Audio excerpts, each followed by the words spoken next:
It is 2025. The world hums with a quiet, electric energy. We carry supercomputers in our pockets that connect us to everything, all the time.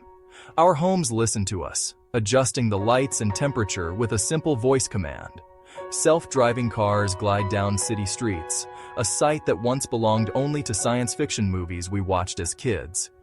We live in the future we were promised, a world of incredible convenience and technological wonder.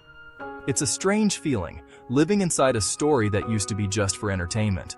It's both amazing and a little unsettling, like we're all part of a giant unfolding experiment we don't fully understand. This high-tech world is a stark contrast to the one many of our fathers and grandfathers knew. Theirs was a world built on physical effort, on clear hierarchies and defined roles. Men were expected to be providers, protectors, and leaders in a very tangible way. They built bridges, fought wars, and ran the big companies. That structure provided a sense of purpose, a clear path to follow. It wasn't always fair, especially for women, but it was simple. Today, that old world of unquestioned male authority has faded. The rules have changed, equality is the goal, and that's a powerful, necessary shift. But with any great change comes friction. The ground has shifted beneath our feet, and not everyone has found their balance. For many men, especially young men, the old scripts have been thrown out. But no one has handed them a new one. They look around and see a world that feels complex and confusing. The traditional paths to manhood, physical labor, military service, and even rough-and-tumble sports are less common or have been fundamentally altered. This isn't a complaint about progress. It's an observation about the void it can leave behind. When old sources of identity disappear, people start looking for new ones, sometimes in dangerous places. This feeling of being adrift is a quiet but powerful force in our society. Now, many feel like they're navigating this new, technologically advanced landscape completely on their own. Section 2. Where did the men go? Vanishing spaces and fading vigor. Look around at the landscape of modern life. Where are the spaces where boys and young men traditionally learned to be men? Participation in team sports has declined, especially physically demanding sports. Fewer young men are enlisting in the military.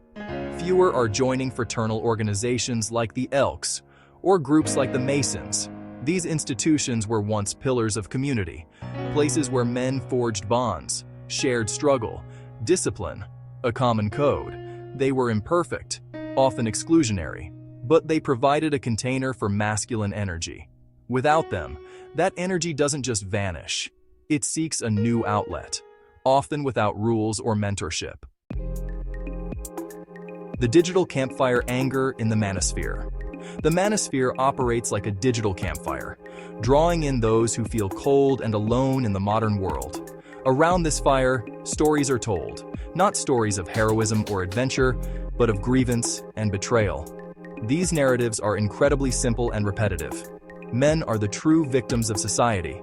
Feminism has destroyed the natural order. Women are manipulative and selfish.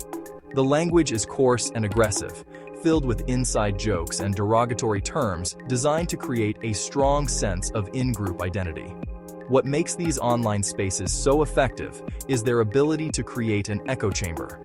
An algorithm on a platform like YouTube or TikTok learns that a user is interested in content critical of feminism.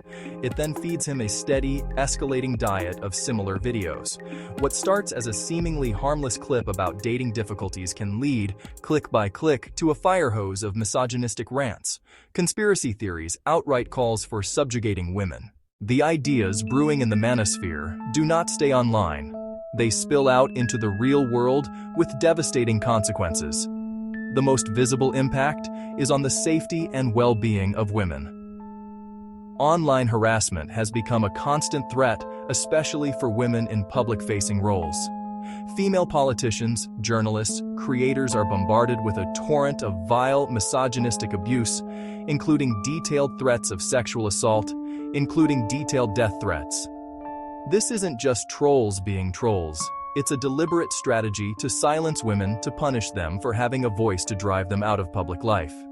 This toxic ideology also poisons our democracy. A healthy democracy requires trust, empathy, the ability to engage in good faith debate. We cannot afford to ignore this problem or wish it away. The path forward requires calm, deliberate action on several fronts. First and foremost, we must reaffirm our commitment to equal rights and enforce the laws that protect them. Freedom of speech does not include the right to make credible threats of violence or to engage in targeted harassment. Tech companies must be held accountable for the hate that spreads on their platforms. They have the tools to limit the reach of radicalizing content, and they must be pressured by both the public and regulators to use them responsibly. Beyond regulation, we need a cultural and educational renewal. We must do a better job of raising boys into healthy men. This work starts in our families and schools. We need to teach young men about respect, empathy, consent from an early age. They need to see a model of masculinity that isn't based on dominance or aggression, but on strength, kindness, responsibility, respect, and self-worth.